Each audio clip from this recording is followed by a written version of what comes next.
সিদ্ধান্ত লোৱা হৈছে আপোনালোকে গোটেইখিনি এবাৰ থুলমূলকৈ কৈ দিছো কেবিনেটত আমাৰ আজি আসাম এগ্ৰিকালচাৰেল প্ৰডিউস আৰু লাইভষ্টক মাৰ্কেটিং এই এক্ট এখন আমি আনিবৰ বাবে সিদ্ধান্ত লৈছো ইয়াৰ ফলত আমাৰ কৃষকসকলে কৃষিজাত সামগ্ৰী সমূহ বজাৰত বিক্ৰী কৰিবলৈ সুবিধা পাব আৰু এই বিষয়ে আমি সামাজিক মাধ্যমত গুটেখিনি দি দিম আপোনালোকে চাব পাৰিব আমাৰ জোৰহাট মেডিকেল কলেজৰ 20 গৰাকী ফিজিঅথেৰাপিষ্ট স্পীচ থেৰাপিষ্ট এখেতসকলৰ দৰমহাৰ অলপ খেলিমেলি আছিল আজি সেইটো কেবিনেটে কাৰেক্ট কৰি দিয়ে হিমাচল প্ৰদেশত যি বানপানী আমি দেখা পাইছো যথে আজিও প্ৰধানমন্ত্ৰী হিমাচল প্ৰদেশতে আছে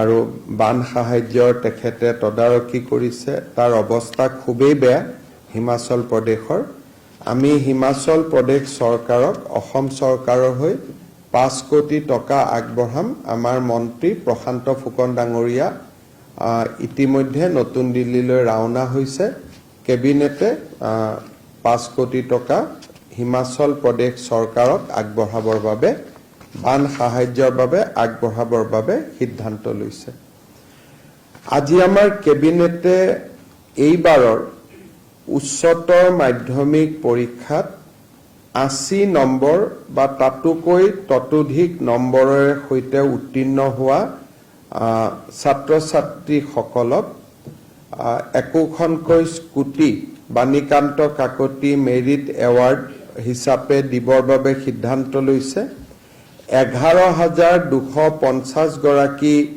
বেনিফিচিয়াৰী থাকিব তাৰে 6860 গৰাকী ছাত্ৰী হ'ব আৰু 4390 গৰাকী ছাত্ৰ হ'ব আৰু অহা দুমাহৰ ভিতৰত আমি স্কুটিখিনি বিতৰণ কৰিব পৰা অৱস্থালৈ আহিব পাৰিম এতিয়া আজি কেবিনেটে লোৱা এটা গুৰুত্বপূৰ্ণ সিদ্ধান্ত মই আপোনালোকৰ আগত ক'ব খুজিছো আপোনালোকে জানে যে কেইদিনমান আগতে উচ্চতম ন্যায়ালয়ে নাগৰিকত্ব আইন যেটো 6A বুলি নাগৰিকত্বৰ আইনত যেটো ক্লজ ইনক্লুড কৰা হৈছিল সেই ক্লজটোৰ বৈধতা প্ৰদান কৰি সুপ্ৰিম কোৰ্টৰ সাংবিধানিক বিচাৰপীঠে এটা ৰায়দান কৰিছিল এই ৰায়দানটোৰ উদ্দেশ্য আছিল যে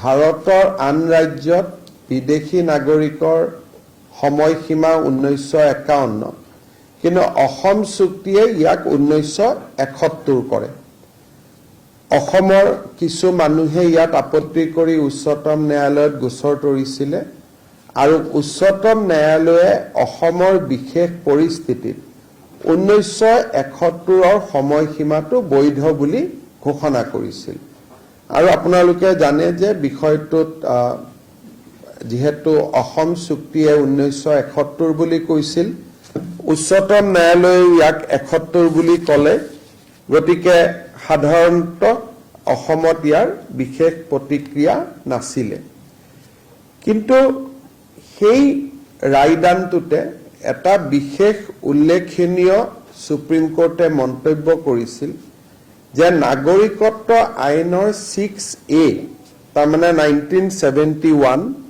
আৰু immigrant এক্সপালচন act 1950 both will go hand in hand তাৰ মানে এফালে 71 চনৰ আগলতে অহা বিদেশী সকল ভাৰতীয় নাগৰিক হ'ব ডিম ইণ্ডিয়ান সিটিজেন হ'ব কিন্তু 71ৰ পিছত অহা বিদেশী সকলক আমি ইমিগ্ৰেণ্টছ এক্সপালচন ফ্ৰম আসাম এক্ট 1950 অনুসৰি অসমৰ পৰা বহিষ্কাৰ কৰিব পাৰি এইটো সাংবিধানিক আদালতৰ ন্যায় আছিল ইয়াৰ যেটো মিনিং বা আইনগত যেটো মিনিং আছিল তাৰ মূল মিনিং এইটোৱে যে বিদেশী ন্যায়াধিকৰণৰ এতিয়া কোনো আৰু প্ৰয়োজন নাই ট্ৰিব্যুনেলৰ যেটো ৰোল আছিল সেই ট্ৰিবিউনেলৰ ৰোলটো সুপ্ৰিম কোৰ্টে নালিফাই কৰি দিছিলে যে 1971ৰ আগত অহা মানুহখিনিক আমি বৈধতা প্ৰদান কৰিলো কিন্তু 1971ৰ পিছৰ অহা মানুহখিনি আপোনালোকে গভৰ্ণমেণ্টে illegal immigrant expulsion from Assam act 1950 তাত ব্যৱহাৰ কৰিব পাৰিব এতিয়া যদি আপোনালোকে এটা চাব যায় আমাৰ অসমত বৰ্তমানৰ দিনতো ফৰেনাৰ্ছ ট্ৰিবিউনেল সমূহত 82,000 কেছ পেন্ডিং হৈ আছে আৰু ট্ৰিবিউনেলৰ প্ৰক্ৰিয়াটো এটা যথেষ্ট জটিল প্ৰক্ৰিয়া ট্ৰিবিউনেলৰ পিছত হাইকোৰ্ট যাব সুপ্ৰিম কোৰ্ট যাব এটা দীঘলীয়া প্ৰক্ৰিয়া কিন্তু 1950 চনত অসমৰ বাবে যি এই বিশেষ আইন প্ৰণয়ন কৰা হৈছিল সেই আইন অনুসৰি বিদেশী বহিষ্কৰণৰ ব্যৱস্থাটো অত্যন্ত খৰতকীয়া আছিল আৰু ইয়াৰ মূল মিনিং এইটোৱে আছিল যে সেন্ট্ৰেল গভৰ্ণমেণ্টে এজন অফিচাৰক অথৰাইজ কৰিব আৰু তেওঁ মানুহজনক ইভাকুৱেশ্যন অৰ্ডাৰ দিব পাৰিব যদি মানুহজন বিদেশী হয় তাৰ মানে পুছবেক অৰ্ডাৰ দিব পাৰিব সেন্ট্ৰেল গভৰ্ণমেণ্টে বাই নটিফিকেশ্যন ডেপুটি কমিশনাৰ সকলক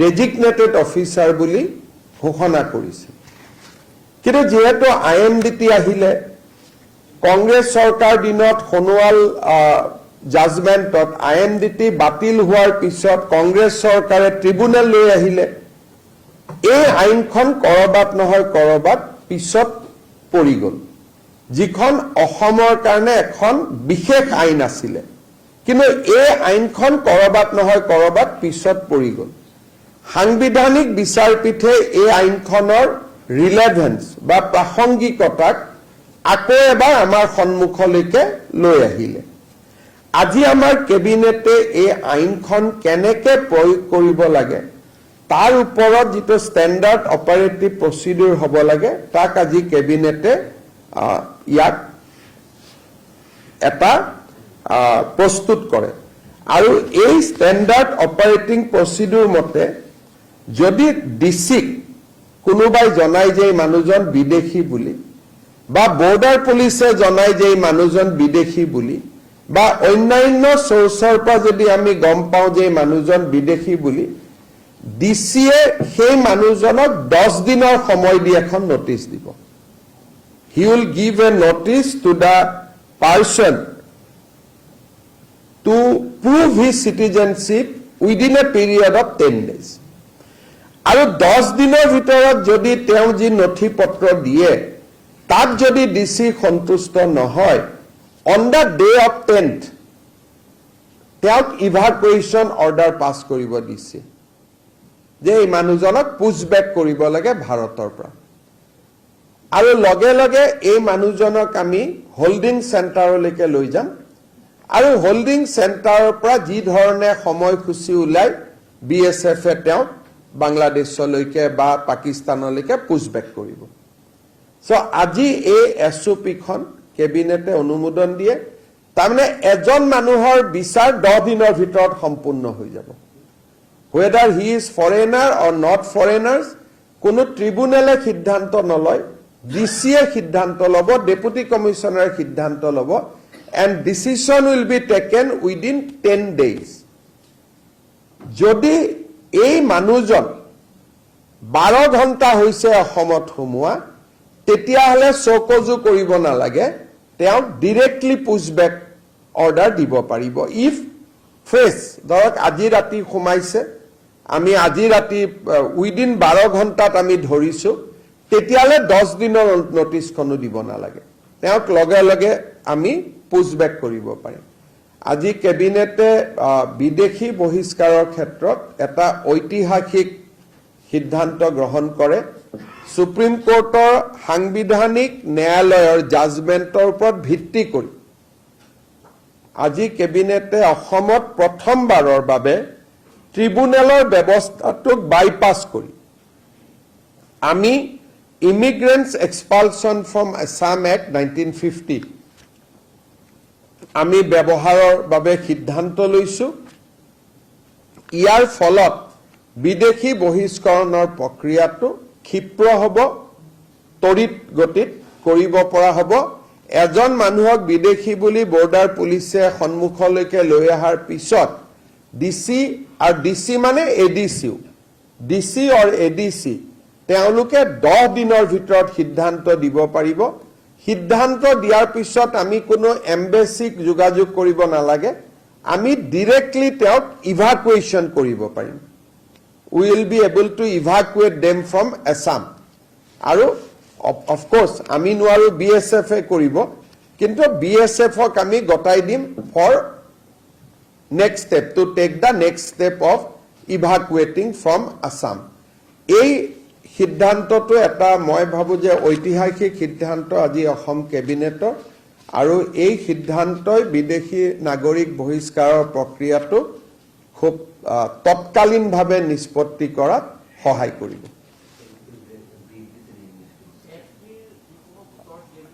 সেইবিলাকটোতো ঘূৰাই আনিব নোৱাৰি, যি 86,000 গোচৰ আছে সেইখিনি থাকিব, কিন্তু FTA যি 1,16,000 বিদেশী বুলি ঘোষণা কৰি থৈছে, তেওঁলোকৰ যদি হাইকোৰ্ট বা কাৰোবাৰ ষ্টে অৰ্ডাৰ নাই, তেওঁলোকক আমি ইভাকুৱেট কৰিব পাৰিম আণ্ডাৰ দিছ অৰ্ডাৰ। যদি ষ্টে অৰ্ডাৰ আছে তেতিয়া আমি নোৱাৰো।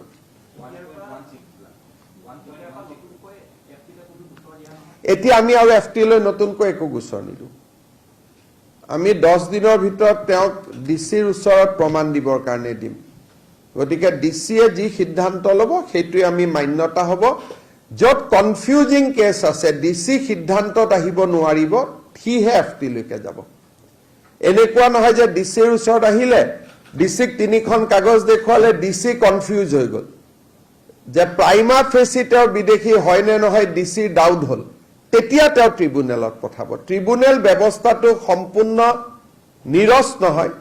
যদি প্ৰাইমা ফেচি ডিচি সিদ্ধান্তত আহিব নোৱাৰে, তেতিয়াহ'লে ডিচিয়েতো সদায় কেছটো চলাই থাকিব নোৱাৰে, তেওঁৰ আৰু বহুত কাম আছে, তেতিয়া ডিচিয়ে সেই কেছটো ট্ৰিব্যুনেলত দিব।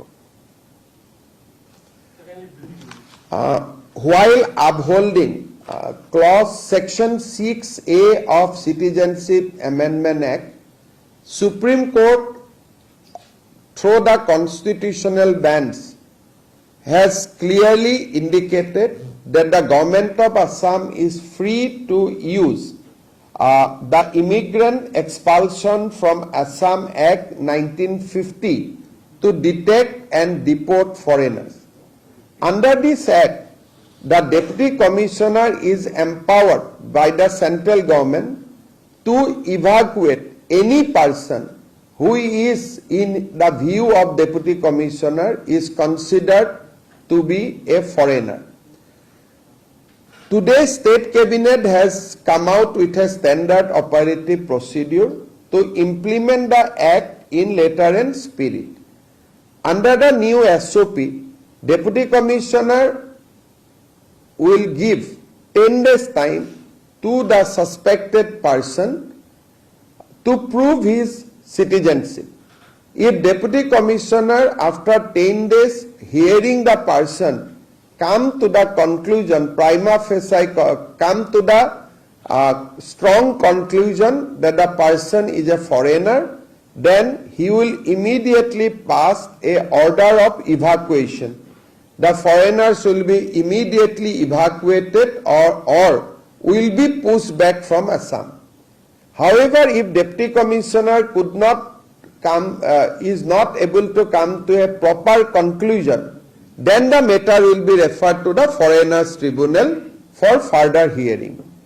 Under this act, as mandated by Supreme Court, now it will be much easier for the government of Assam to push back foreigners once he is detected and the Deputy Commissioner comes to the conclusion that he is indeed a foreign national. So this is a landmark decision of Assam Cabinet.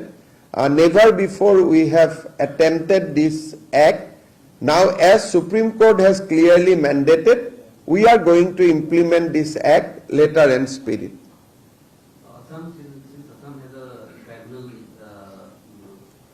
judge who is a foreigner or not, now will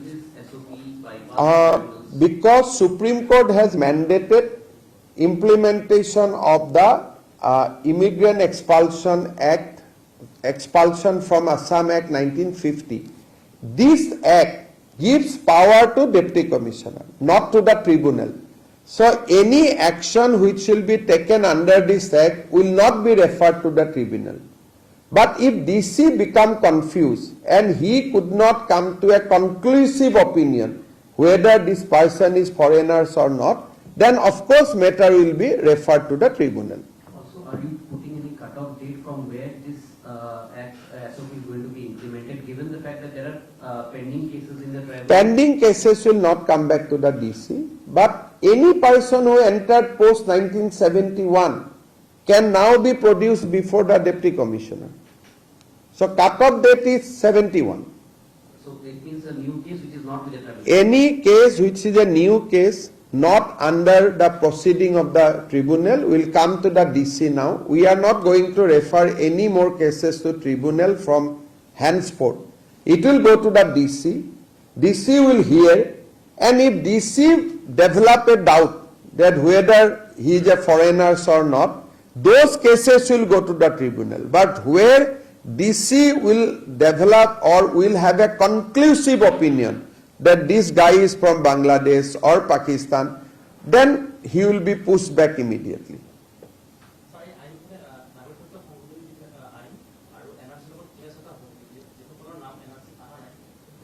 ইয়াত আৰু এক্টত কোনো এনআৰচিৰ শব্দ নাই।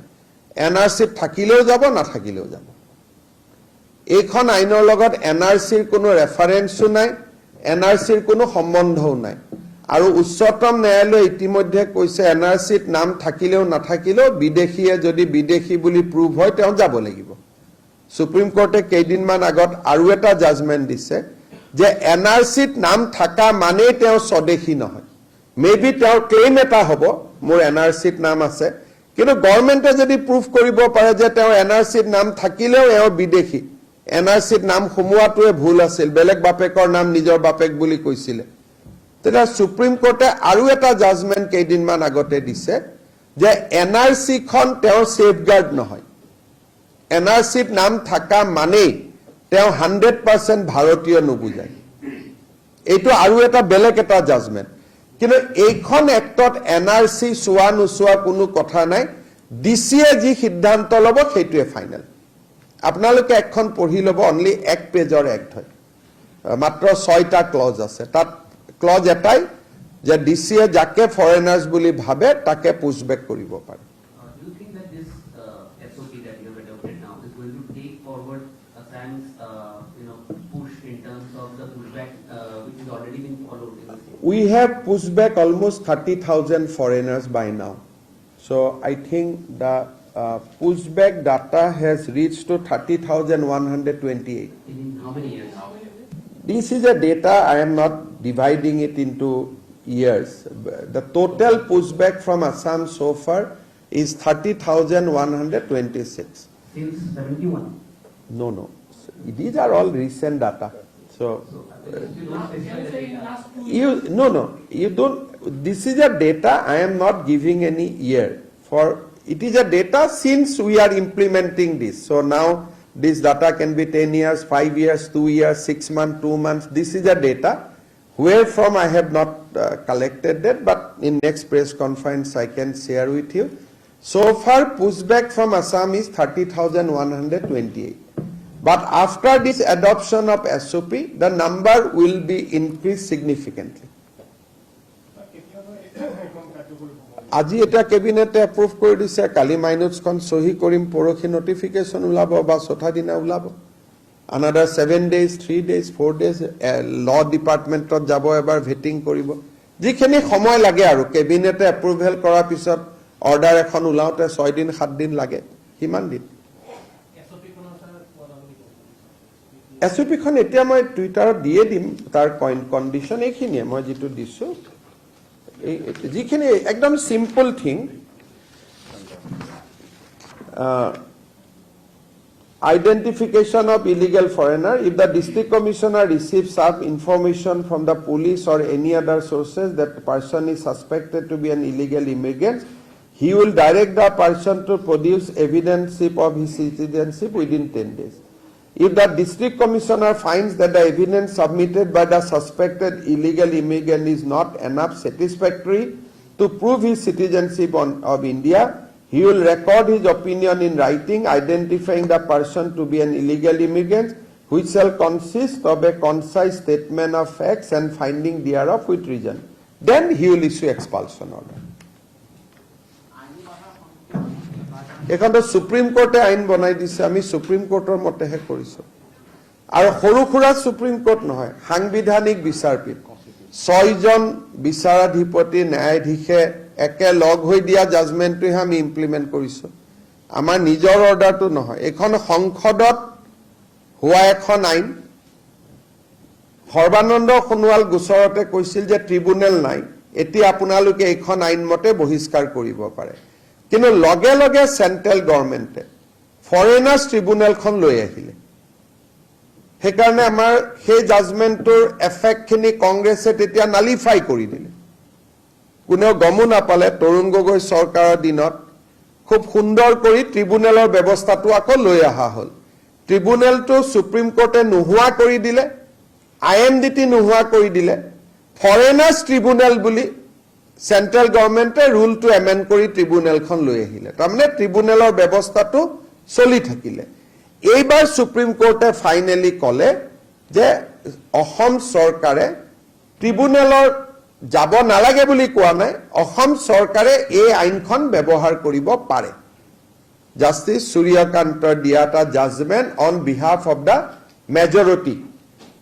গতিকে ইমান দিনৰ এটা প্ৰক্ৰিয়া এটা যে উইদাউট ট্ৰিব্যুনেলত নোযোৱাকৈ এক্সপেল কৰিব পাৰি, সেইটোৱে আজি এটা মান্যতা পালে। আৰু এটা আজি অসম চৰকাৰৰ এইটো এটা ঐতিহাসিক সিদ্ধান্ত। আৰু ই হাইকোৰ্ট সুপ্ৰিম কোৰ্টো হ'ব নোৱাৰে, কাৰণ this is a judgement of constitutional bench. আৰু এখন কনষ্টিটিউচনেল বেঞ্চ নোহোৱালৈকে দিছ is the law of the land. গতিকে এই আইনখন বদলাবৰ কাৰণে 6জনীয়া বিচাৰপীঠ এখন লাগিব। 6জনীয়া নহয়, 6জনীয়া জাজমেণ্ট দিছেতো 7জনীয়া লাগিব। গতিকে এক প্ৰকাৰ this is the law of the land as of now. You have pointed out about how the Congress government has brought back the foreigners tribunal. Now, when BJP came to power, over the years, what have been the problems with the foreigners tribunal that your government has observed? You see, foreigners tribunal doesn't have the order of giving pushback order. So, when a person is detected as a foreigner, we have to inform Ministry of External Affairs. Then they will talk to the Bangladesh. Bangladesh has to accept the person as a foreigner. So far, Bangladesh has accepted only 466 people. But the tribunal has detected 1,68,000 people. And Bangladesh has accepted only 400. So this, if a tribunal gives judgment, then you have to follow the diplomatic channel. You cannot push back. But pushback is always not successful. Sometimes BDR stop the pushback. They also come, they say, no, you cannot push back. But Deputy Commissioner can now give order of pushback. And once the order of pushback is given, his name will be deleted from the voter list. So now at least we can, once DC passed an order within 10 days, we can take action against the foreigners. Expulsioner আগতেতো বহুত কাম কৰিব পাৰি। তেওঁৰ প্ৰপাৰ্টিটো সিজ কৰিব পাৰি, being the foreigner, তেওঁৰ নাম ভোটাৰ তালিকাৰ পৰা কাটিব পাৰি, বহুত কৰিব পাৰি। ট্ৰিব্যুনেলত এইটো নোৱাৰি, যেতিয়ালৈকে ডিপ্লমেটিক চেনেলেদি এইটো এগ্ৰী নহয়। আৰু ট্ৰিব্যুনেলৰ অৰ্ডাৰ এগেইনষ্টত হাইকোৰ্ট যাব সময় পায়। ইয়াতো 10 দিনত অৰ্ডাৰ হ'ব, সেই ৰাতি আমি পুছবেক কৰি দিম, হাইকোৰ্ট সুপ্ৰিম কোৰ্টত যোৱাৰ প্ৰশ্নটোৱে নাহিব। So this is a very fast track solution. And Supreme Court has said that you adopt this. This is not what Ahom cabinet said. We are only issuing the SOP. So now on diplomatic channel will not be required anymore. The order of the language of the act is that Deputy Commissioner will pass the order of evacuation. The order of evacuation will now be passed by the Deputy Commissioner. But this act can be implemented only for Assam. And Assam, Nagaland and Mizoram, Arjual Assam. 1950 G Assam asile, tar karne ekhon applicable. Belek state নহয় 1950 ত আমি অসম বুলি কলে যেটো বৰ অসম আছিল বৰ অসমত এটো implementable Assam of 1950 so Meghalaya is included, Mizoram is included, Nagaland is included, so this Assam jikhon asil 1950 যেটো অসম আছিল so this is a kuneo mane Supreme Court of বহুতে পার্টি আছিল কোনেও কেছটো সোৱা নাছিল এবাৰ মাননীয় গৃহমন্ত্ৰী অমিত শাহ ডাঙৰীয়া আহোতে আমি আলোচনা কৰিছিল he has because this is a central act central government has only authorized our DCs so the mother act is with the MHA so I discussed with him and he has given instruction to us that go ahead as per the provision of the act the betrayal যেতিয়া এটু এটা কংগ্ৰেছে ডাঙৰ বিশ্বাসঘাতকতা কৰিছিল যদি আপোনালোকে Sarbananda Sonowal judgement চাই তাত অপাৰেটিং অৰ্ডাৰত আছিল যে ট্ৰিব্যুনেল ইজ কোৱাস্ট উইদিন 3 মাহ কোনেও প্ৰটেষ্ট নকৰিলে কংগ্ৰেছ ব্ৰড বেক দা ট্ৰিব্যুনেল আগত নামটো আছিল আইএমডিটি কৰি দিলে ফৰেনাৰ্ছ ট্ৰিব্যুনেল নিয়ম মতে তেতিয়া সেই অৰ্ডাৰ যদি নাহিলেতেন এই একখন মতে expel হলেতেন so they have somehow sabotage implementation of this act in that point of time Supreme Court amak kole tumaloke kyo rokhi asa why not you are implementing this ami to badha dia nai tribunal khon central government e bonaise but central government to Supreme Court er uporot nohoy so this is a very good judgment one should read it eti ami 10 dinor bhitorot hisab nikas kori pelabo pari পুজবেক কিমান সম্ভৱ হ'ব নহব বাংলাদেশেও তো আৰু এনে পুজবেক কৰিলে লব নলব আছে কিন্তু at least they will be declared as a foreigner আৰু আমি পুজবেকো ভাল কৰি আছো যোৱা কালিও 18 জন কৰিছো আৰু 42 জন পুজবেকৰ কাৰণে এতিয়াও আমাৰ হাতত ৰখি আছে গতিকে every weekত আমি 30-40 টো পুজবেকো কৰি আছো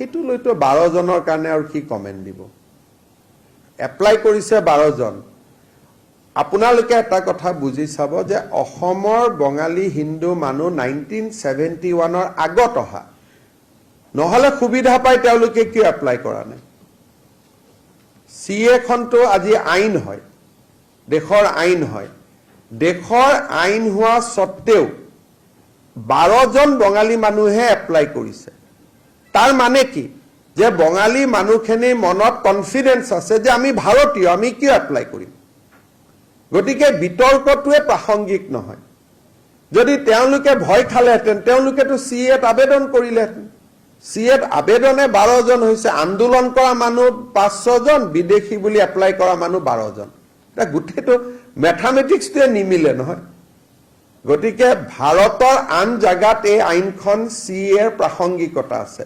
অসমত সিএৰ কোনো প্ৰাসংগিকতাই নাই আজি তো আপোনালোকে কিমান সিএ কৰি থাকিলে পাবলিসিটিটো কত কম হোৱা নাই মাত্ৰ 12 জনেহে আবেদন কৰিলে এটা 12 জনৰ কাৰণে অসমৰ মুখ্যমন্ত্ৰীয়ে কি কমেন্ট দিব কক আপুনি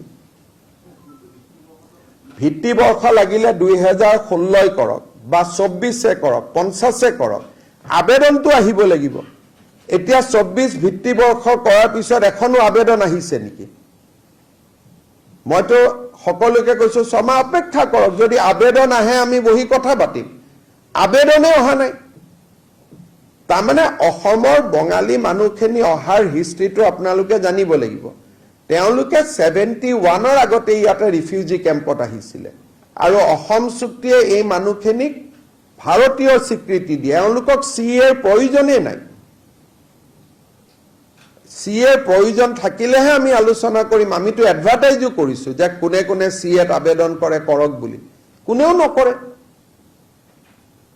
কাৰণ কৰিলে বাংলাদেশৰ গাঁওখনৰ নাম দিব লাগে এটা বঙালী হিন্দু মানুহজনে গাঁৱৰ নামেই নাজানে, গতিকে তেওঁ ক'ৰ পৰা দিব? সেইকাৰণে এইটো এটা বিতৰ্কৰ কোনো কথা নাই। কাৰণ যদি 1 লাখ মানুহে আবেদন কৰিলেহেঁতেন, 1.5 লাখে আবেদন কৰিলেহেঁতেন, তেতিয়া আমি কথাটো পাতো। 12 জন মাত্ৰ, শ্বহীদ কেইজন হৈছিলে? 5 জন, আৰু 12 জনৰ ভিতৰত আবেদন গ্ৰাহ্য হৈছে 3 জন। তাৰমানে যিমান মানুহৰ মৃত্যু হ'ল সিমান আবেদনে গ্ৰাহ্য নহ'ল। গতিকে CAৰ আন্দোলনটো বা এইটোক লৈ যিমান প্ৰশ্ন কৰা হয়, ইয়াৰ প্ৰাসংগিকতাটো অসমত নাই। সকলো আইনৰ প্ৰাসংগিকতাটো সকলো ৰাজ্যতে নাথাকেতো। Mr. Chief Minister, tomorrow is 10 September. Will the SIT form to investigate into the ISI links be submitted in the tomorrow? My PPS will be able to tell you whether they have sought time from me or not, but they have not sought any extension. The SIT has not sought any extension. Jodi extension khujileten, file would have come to me. So they have not sought any extension. 10 September is the last date. So my PPS will be able to tell you whether they have sought my time or not. So normally I see my interview for tomorrow at night only. SITৰ সময়সীমা আছিল 10 ছেপ্টেম্বৰ, আৰু তেওঁলোকে মোৰ পৰা কোনো extension বিচৰা নাই যে আমাৰ কাম ৰখি গৈছে আৰু আমাক 15 দিন দিয়ক, 1 মাহ দিয়ক। যদি এক্সটেনশ্যন বিচৰা নাই তেতিয়াহ'লে কালিতো ৰিপৰ্ট দিব লাগে। গতিকে মোৰ অফিচে আপোনালোকক ক'ব পাৰিব কালি মোৰ পৰা সময় SITয়ে লৈছে নে নাই লোৱা। কালি নিয়মমতেতো আহি মোক দিব লাগে প্ৰতিবেদন। I have to read the report. Suppose in read certain serious issue is there. So immediately it will be processed. Means I have seen the report, nothing is there. I will close it. So first I have to see the report. Before looking at it, if I make some comment, it will be biased. So tomorrow let the report be come to me if they have sought my time. Or if they have not sought my time, then at 6 p.m. I will ask my office what happened. They will tell me. So after that, I will read the report. Then after reading the report, if I think it is very serious, I might have to talk to Prime Minister, I might have to talk to Home Minister, or if not serious, then there will be different procedure. So first I have to read it. Before reading it, I cannot make any comment. But as SIT has not sought time for extension, so basic conclusion is that tomorrow they definitely they are going to give the report to me or to the Chief Secretary, either way. Ha koi log etu.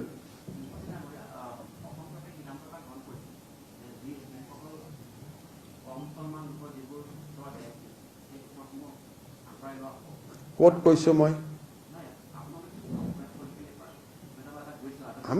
আমিতো কৈয়ে আছো নহয় যে বিদেশী বুলিলে আমি যাক বুজো তাৰ ওপৰত আমি কেছ কৰি আছো। গতিকে বাকিখিনি আপোনালোকৰ কথা। খালি মই আপোনালোকক বাৰে বাৰে এটাই কৈ আছো যে যদি বঙালী হিন্দু মানুহখিনি বিদেশী হ'লেহেঁতেন তেওঁলোকে CAত আবেদন কৰিলেহেঁতেন। CAত যিহেতু আবেদন কৰা নাই তেওঁলোকে, গতিকে মই ভাবো যে সন্দেহৰ চকুৰে তেওঁলোকক চোৱাৰ কোনো প্ৰয়োজনে নাথাকে। যদি কিবা থাকিলেহেঁতেন তো তেওঁলোকে দৌৰি নাহিলেহেঁতেন জানো? এখন পুৰা আইন আছে, ইচ্ছা কৰিলে ভাৰতীয় হ'ব পাৰে। তেওঁলোক কিয় অহা নাই? আজিতো কিমান বছৰ হৈ গ'ল? CA অহা 2 বছৰ হৈ গ'ল নি? 2 বছৰ হৈ গ'ল। 2 বছৰত এজনো মানুহ নাহিলে। ৰাতিৰ ভিতৰতেতো অহা কথা আছিলে। মইতো প্ৰশান্ত ৰাজগুৰুৰ ইণ্টাৰভিউ দেখিছিলো, তেওঁ চোৱা গোটেই চাহ বাগিচা বিলাক কেপচাৰ কৰি ল'ব, ইটো ল'ব। ৰাতিৰ ভিতৰতে এজনে 20 লাখলৈকে ডিব্ৰুগড় ইউনিভাৰ্চিটিৰ পৰা যে ছোৱালী কেইজনী মানে ফোন কৰি কান্দিছিলে, এইটোত প্ৰায় 1 কোটি আছিলে, 1 কোটি আছিলে।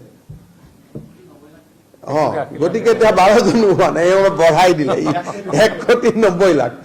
গতিকে যিটো কথাত সময় নষ্ট কৰাৰ প্ৰয়োজন নাই। আৰু মই বাৰে বাৰে কৈছো যে বঙালী হিন্দু মানুহখিনিৰ ওপৰত সন্দেহৰ আঙুলিটো তোৱাৰ কোনো প্ৰশ্নই নাথাকে। কাৰণ তেওঁলোককতো ইন্দিৰা গান্ধীয়ে নিজে লৈয়ে আহিছিল যে আপোনালোক ভাৰতত থাকক বুলি।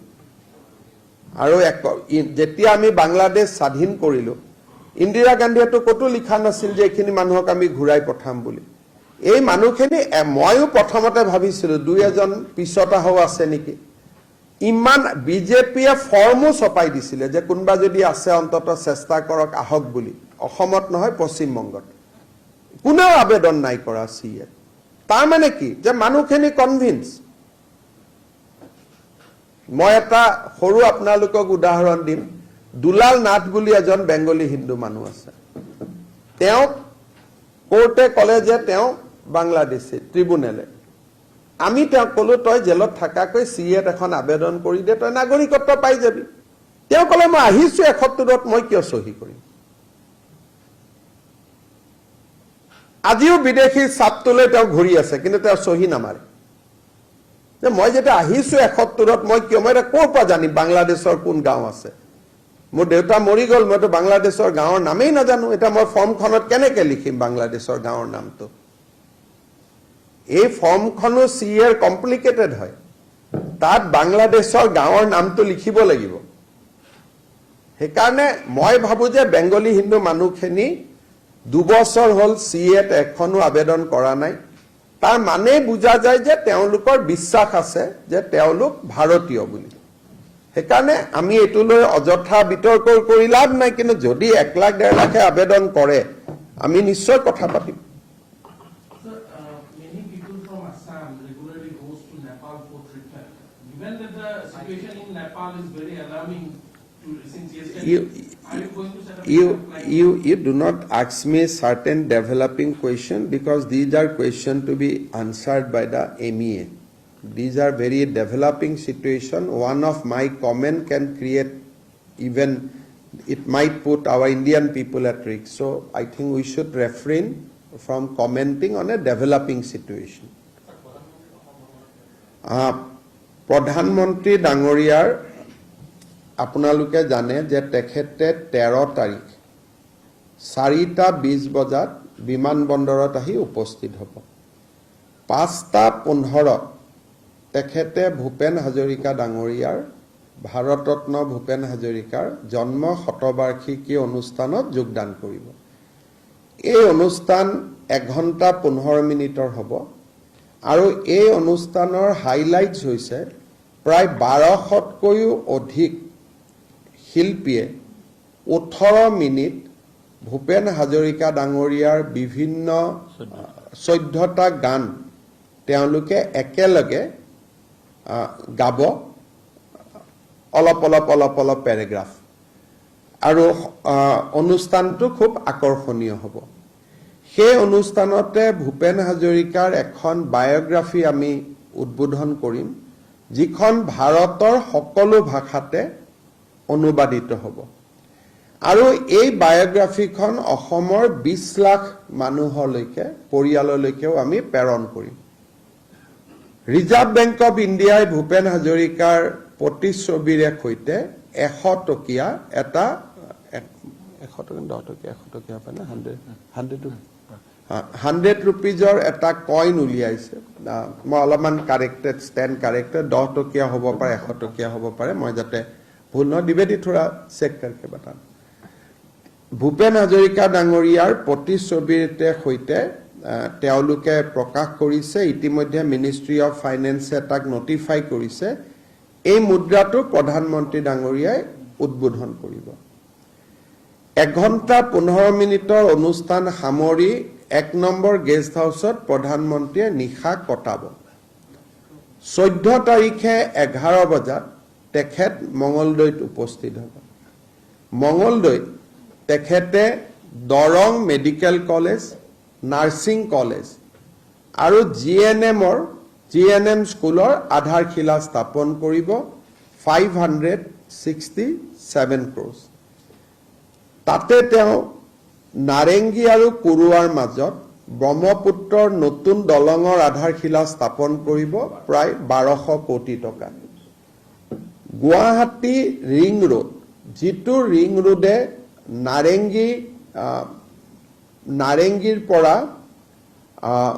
জোৰাবাদ হৈ বাইহাটা চাৰিআলিৰ পৰা কুৰুৱা হৈ গোটেই গুৱাহাটীখনক এটা আৱৰ্তৰ ভিতৰলৈ লৈ আহিব, ৰিং ৰোড এটা নিৰ্মাণ কৰিব, 4,500 কোটি টকাৰ প্ৰজেক্ট, এই প্ৰজেক্টটোৰো শিলান্যাস কৰিব। দিনৰ 2:30 বজাত তেখেত নুমলীগড় ৰিফাইনেৰীত যাব, 5,000 কোটি টকা খৰচ কৰি নুমলীগড় শোধনাগাৰে নিৰ্মাণ কৰি ওলোৱা ভাৰতৰ প্ৰথমটো বায়' ৰিফাইনেৰী জৈৱ শোধনাগাৰৰ প্ৰধানমন্ত্ৰী ডাঙৰীয়াই আধাৰশিলা স্থাপন কৰিব। বাঁহৰ পৰা ইথানেল আৰু কেইবাটাও প্ৰডাক্ট এই জৈৱ ৰিফাইনেৰীটোৰ জৰিয়তে নিৰ্মাণ কৰা হ'ব। ট্ৰায়েল ৰান হ'ল, পাইলট ৰান হ'ল, নুমলীগড় ছাকচেছফুল হৈছে। ইয়াৰ পিছত তেখেতে এটা পলিপ্ৰপেলিন, যি বিভিন্ন ধৰণৰ কেমিকেলছ নিৰ্মাণ কৰিব, প্লাষ্টিক নিৰ্মাণ কৰিব, 7,000 কোটি টকাৰ প্ৰকল্প, তাৰ আধাৰশিলা স্থাপন কৰিব। সৰ্বমুঠ উদ্বোধন আৰু শিলান্যাস 18,000 কোটি টকাৰ হ'ব গোটেই দিনটোত। তাৰ পিছত প্ৰধানমন্ত্ৰী ডাঙৰীয়া যোৰহাট বিমানবন্দৰেদি কলিকতালৈ উভতি যাব। এইটো হ'ল তেখেতৰ দুদিনীয়া কাৰ্যসূচী। এতিয়া মই আৰু এটা কথা ক'ব খুজিছো, গুৱাহাটীত বহুতো ব্যক্তিয়ে বা অসমৰ বহু ব্যক্তিয়ে ডক্টৰ ভূপেন হাজৰিকাৰ অনুষ্ঠানটো চাবলৈ ইচ্ছা প্ৰকাশ কৰিছে। কালি দিনৰ 11 বজাৰ পৰা যিসকলে ডক্টৰ ভূপেন হাজৰিকাৰ সোঁৱৰণি অনুষ্ঠানটো চাব খুজিছে, তেওঁলোকে কলাক্ষেত্ৰৰ পৰা পাছ সংগ্ৰহ কৰিব পাৰিব আৰু সাংস্কৃতিক সঞ্চালকালয় ৰবীন্দ্ৰ ভৱনৰ পৰাও পাছ সংগ্ৰহ কৰিব পাৰিব। অৰ্থাৎ কোনো মানুহে যাতে ভূপেন হাজৰিকা ডাঙৰীয়াৰ অনুষ্ঠানটো চোৱাৰ পৰা বঞ্চিত হ'ব নালাগে, তাৰ বাবে চৰকাৰে পাছ দিয়াৰ ব্যৱস্থা কৰিছে। 12 তাৰিখলৈকে আমি 12 তাৰিখ ৰাতিপুৱা 10 বজালৈকে আমি পাছ দিম। আৰু যদি সোনকালে শেষ হৈ যায়, 10,000ৰ কেপাচিটি বোলে 10,000 লৈ গ'ল, তেতিয়া ডেফিনেটলি আগতে আমি বন্ধ কৰিব লাগিব। কিন্তু মই ভাবোঁ 10,000 নহয়গৈ, তথাপিতো ৰাইজৰ কাৰণে এইটো এটা মুকলি ঘোষণা, যোনে যেনেকে বিচাৰে তেনেকে হয় কলাক্ষেত্ৰ নহ'লে ৰবীন্দ্ৰ ভৱনৰ পৰা তেওঁলোকে পাছ সংগ্ৰহ কৰিব পাৰিব। আৰু এইটো 13 তাৰিখে 5 বজাত অনুষ্ঠান হ'ব। গতিকে যিসকলে চাব খুজিব পাছো সংগ্ৰহ কৰিব আৰু 3:30 বজাত তেওঁলোকে হলত প্ৰৱেশ কৰিব লাগিব। আৰু এই অনুষ্ঠানত আমি ভূপেন হাজৰিকা দেৱৰ পুত্ৰ তেজ হাজৰিকা, সমৰ হাজৰিকা, ৰজ হাজৰিকা, তেনেকে আমি পৰিয়ালৰ সকলোকে আমন্ত্ৰণ জনাইছোঁ আৰু সকলো উপস্থিত থাকিব। আৰু অসমৰ প্ৰতিখন জিলাৰ পৰা 60 গৰাকী 50 গৰাকীকৈ ব্যক্তি আহিব অনুষ্ঠানত যোগ দিব, যিসকলে জীৱনত কোনোবা এটা নহয় কোনোবা সময়ত ভূপেন হাজৰিকাৰ সান্নিধ্য লাভ কৰিছিলে। আমি কাকো বাদ দিব খোজা নাই অনুষ্ঠানটোত। কোনোবা বিহুত ভূপেন হাজৰিকাৰ গান গাইছিলে, তাৰ সম্পাদকজন, কাৰোবাৰ ঘৰত ভূপেন হাজৰিকা আছিলে তেওঁ, কোনোবাই ভূপেন হাজৰিকাৰ গাড়ী চলাইছিলে তেওঁ, কোনোবা হোটেলত ভূপেন হাজৰিকাই ভাত খাইছিলে তেওঁ। এনেকে ডিচিসকলে যিমান পাৰি মানুহক সংগ্ৰহ কৰিছে, প্ৰায় 1200 মানুহ আহিব, যোনে নেকি ভূপেন হাজৰিকাৰ বিভিন্ন সময়ত সান্নিধ্য লাভ কৰিছিল। আৰু সমবেত সংগীতটিও এটা অলপ নতুন ধৰণৰ হ'ব। তাত একেবাৰে সৰু শিশুৰ পৰা একেবাৰে ছিনিয়ৰ আৰ্টিষ্টলৈকে প্ৰতিটো জেনেৰেশ্যনৰ শিল্পী তাত থাকিব। 18 মিনিট সময় ভূপেন্দ্ৰ সংগীত তেওঁলোকে পৰিৱেশন কৰিব। মুদ্ৰাটোৰ বিষয়ে মই ঠিকে কৈছিলোঁ, এইটো 100 টকাৰ মুদ্ৰা। আৰু কিবা থাকিলে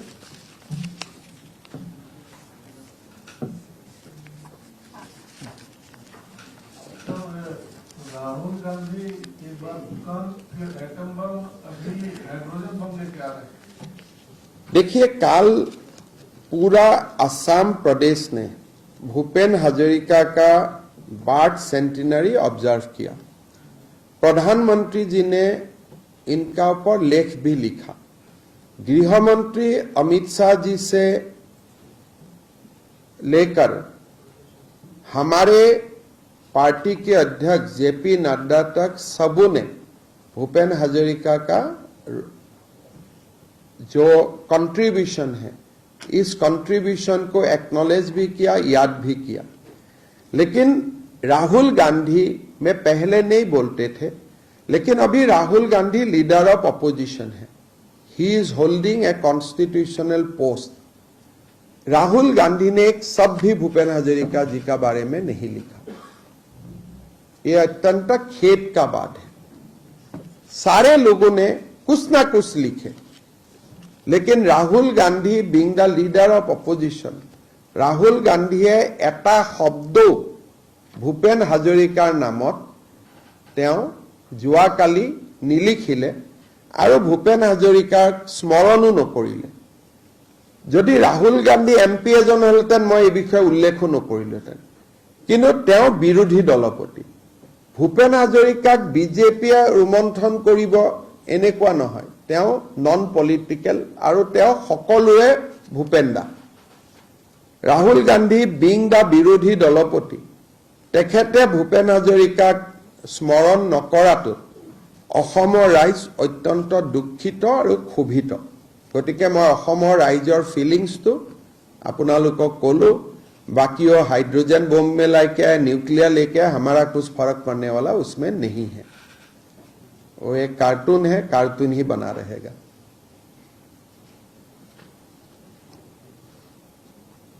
और क्या कत কেইটাত কৰিছে চাওক। আমি কোৱাৰ পিছত 11টা বজাত ৰাতি 12:30 আৰু মল্লিকাৰ্জুন খাৰ্গে আৰু পিছত যেতিয়া আমি পইণ্ট আউট কৰিছো, এইটো যেতিয়া বিজেপিৰ সোশ্যাল মিডিয়াই তেওঁক এটেক কৰিছে তেতিয়া কৰিছে। আজি মই কলো কালি কৰি দিলেহেঁতেন, এইটোৰ কোনো মিনিং নাই। টাইমিংটো চাওক না। ৰাতিপুৱা মোদীজীয়ে কেইটা বজাত লিখিলে, এইটো 12:30 কেতিয়া আহিলে, যেতিয়া বিজেপিৰ পৰা সোশ্যাল মিডিয়াত এটেক কৰিলে তাৰ পিছত দিছে। গতিকে 12:30 এটা বাহি বিয়াত উৰুলি দিয়াটোৰ কি মিনিং আছে? সেইকাৰণে এইটো আপোনালোকৰ কাৰণে দিয়া, আমাৰ কাৰণে দিয়া নিদিয়া একে কথা। বাহি বিয়া এখনত উৰুলি দি ৰাতিপুৱা 9টাত ভূপেন হাজৰিকা আমি শ্ৰদ্ধা জনালো, সকলো হৈ গ'ল। 12:30 যেতিয়া বিজেপিৰ সোশ্যাল মিডিয়াত কালি এই প্ৰশ্নটো কৰা হ'ল, তেতিয়া দৌৰাদৌৰিকৈ কোনোবাই টুইটটো অনুৱালে। সেইটোতো আৰু যদি মৰম থাকেতো ৰাতিপুৱাই কৰিব নহয়। গতিকে এইটোতো পোষ্ট ডেটেড চেক যে আহে তেনেকুৱা এটা কথা। সেইকাৰণে এইটো আপোনালোকে টুইট বুলি কৈছে কাৰণ আপোনালোকে ৰাহুল গান্ধীক ভাল পায় কাৰণে উলিয়াইছে। যোনে যাৰ থাকিব এইটো ৰাতিপুৱা 8 বজাতে 8:30 বজাতে দিব। আৰু নৰেন্দ্ৰ মোদী ডাঙৰীয়াই প্ৰবন্ধ লিখিছে প্ৰস্তুতি। তেওঁতো 12:30 বজাত যেতিয়া আমাৰ বিজেপি বিলাকে সোশ্যাল মিডিয়াত প্ৰশ্নটো তুলিলে, তেতিয়া কৰবাৰ পৰা অসমৰ পৰা ফোন টোন গৈ যেনে তেনে এইটো মেনেজ কৰি আনিলে। সেইটোহে কথা। হ'ব, ঠিক আছে।